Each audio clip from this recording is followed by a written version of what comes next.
Welcome back. We're talking about innovation in technology. What can we expect next? Joining us for this part of the program from London, Lise Kjaer is a futurist and founder of Kjaer Global, a trend forecasting agency. From New York, Michale Nunez is the technology editor of Gizmodo. Thanks to both of you for joining us. Annalise, let me start with you. What are the major tech breakthroughs or developments can we expect to see in 2017? Well, there are so many, but obviously artificial intelligence is a big one. But it is all integrated with virtual reality, augmented reality, and I guess the success of those and the focus on greater ecosystem connecting all of those would be what 2017 will be about.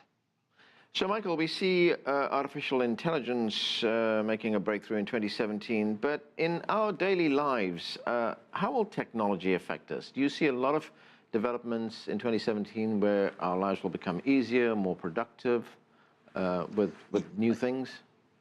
Yeah, hopefully. I mean, artificial intelligence is really meant to sort through more information than a human would be able to and organize that so that we can consume it more easily. So, so if things pan out as we're, in the best case scenario, artificial intelligence will dramatically improve our lives by just making it easier for us to find important information. But, of course, there's a lot happening in technology right now, and there's a lot to be excited about.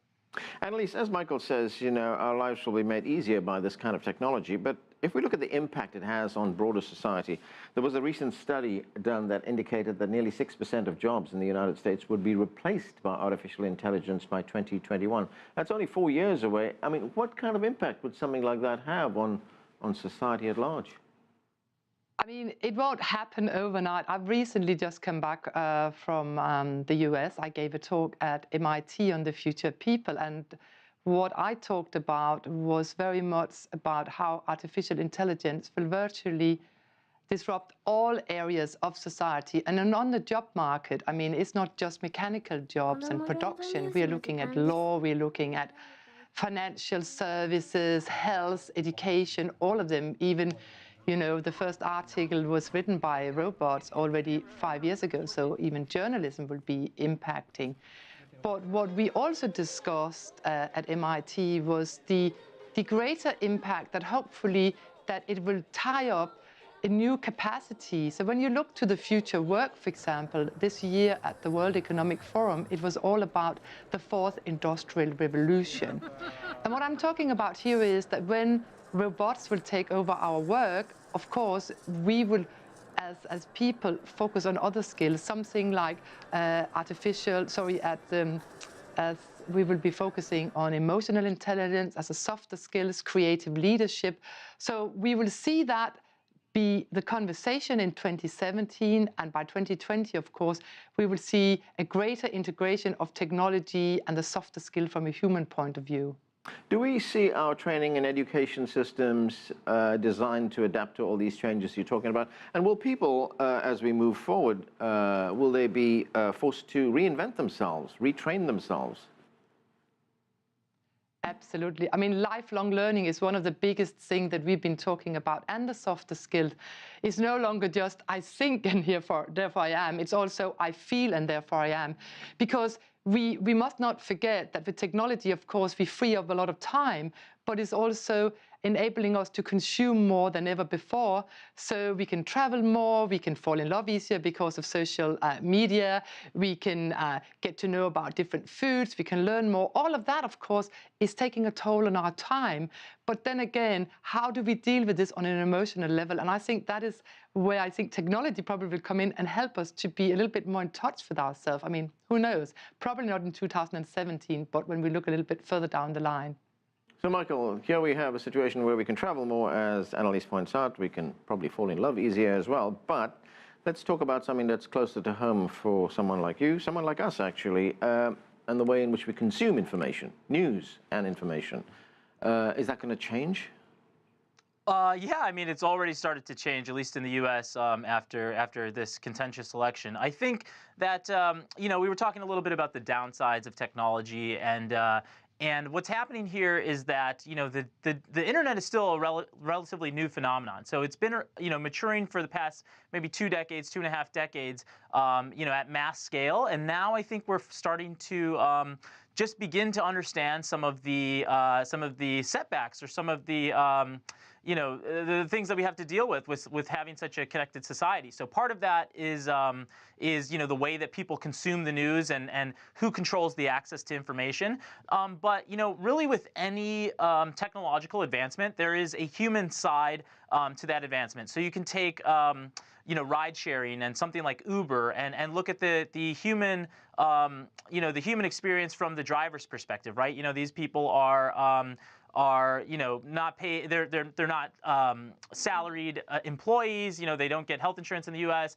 and so at least from their employer. And so those type of situations where the humans on the back end are actually being taken advantage of are something that's going to become more and more part of the discussion. So for Gizmodo this year, that happened to be looking at Facebook and how employees at that particular company were dealing with some of the difficult decisions that they have to make on a daily basis. But it could be just the human toll of something, of the convenience of something like Amazon or the convenience of something like Uber. There is always there are always humans behind these equations, and I think we're just beginning to understand the human cost, I guess, of these innovative ideas. Annelise, we hear this term big data. We hear it all the time. What is big data? What kind of impact does it have on our lives? There was one example I saw where people were talking about how big data could be used in the medical field, because at the moment, I mean, medical science is pretty far advanced, but when you go to see a doctor, it's normally one-size-fits-all treatment. But they're now saying with big data, with all this information that we have, we can now tailor this. We can customize this treatment just for you. Absolutely. I guess that most big data aren't really big data. And I think in all of the big data, we have to find the small data. I mean, this is like finding the needle in the haystack. And when it comes to the way we understand data, it will be something that we will already learn early on in school. So you were mentioning before how education will change. And what we need to understand here is that when we look to, so I would say I don't know so much about the medical sector, but when you look at New York, for example, what's interesting to see that not too long ago, the mayor, Bloomberg, had a project where he used big city data to scan information for greater security, how to make New York safer, increasing quality of life. And by reading data and get traffic integrated in a better way and security of buildings, fire regulation, all of that, you could really integrate all of those data. And this is also where the Internet of Things comes into it. How data, people, transportation, buildings, all of that is going to be closer integrated. I mean, there was even talk about smart concrete that can read data. So, I mean, this is obviously more far future, but when we have that as in the city, of course, that will also apply to medicine. So really, artificial intelligence will disrupt all areas of society, all jobs, but it's going to be a steady process. It won't happen overnight.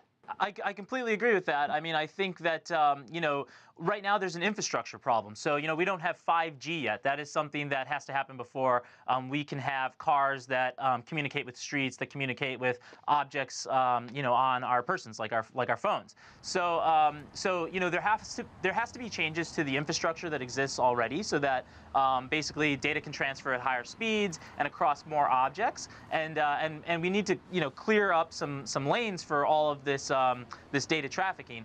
But that said, people are already trying to build inanimate objects that can communicate with large servers that are crunching all of this data. So there's a lot of money to be made in that particular sector. I don't think it's going to happen overnight. I wouldn't say that 2017 will be the year of big data, but this is a slow climb that we expect to see over the course of the next couple of years.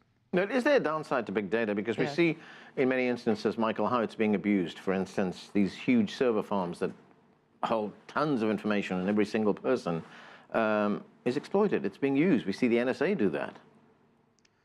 Yeah, absolutely, and it's only going to get worse as far as I'm concerned. I mean, there will only be an increase in the amount of data that is trafficked across the world, and that's going to give spy agencies, I guess, if that's a concern, it's going to give spy agencies, more opportunities to siphon information from individual citizens. Annelies, do you think that the legal world, the world of human rights, the world of civil rights, do they have to keep up with all this to make sure that this information is not abused? Absolutely. I mean, who owns the internet? This is where we need to start. I remember doing a small documentary. I arrived the day in New York a few years ago when it was revealed about the NSA, the whole case. And I think, obviously when you have new technologies, there's always the initial, lack of policy making, and who sits on it. I mean, currently majority of our data goes through Google and Facebook, and do we all want that? I mean, here in the UK we have Eugenie Morrisseau, who really often puts out to the rest of us, do we really want that? So we are speaking about democracy, data democracy. That this is a really huge thing. And we haven't even got to the core of that yet. This is completely, I would say we've talked about it, but not a lot is being done. But again, also back to Michael's point about 5G networks, it's not just the next evolution of 4G. It's a whole new system. So 5G means faster internet.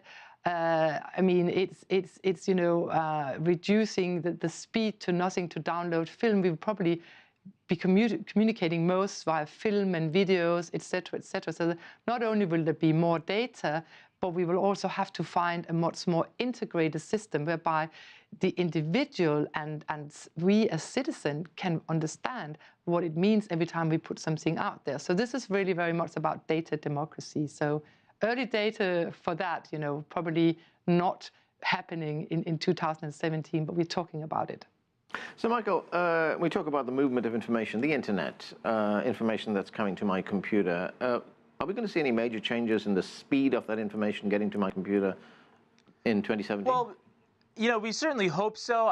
There's been a lot of talk and planning for 5G, at least in the U.S., with the federal regulators, the FCC. So that's something that has been looked at very closely this year, and certainly people are pushing for it. I think that there are some infrastructure restrictions. So again, this is something that can't be built overnight. It would take, months, even after announcing that they would move forward with these plans.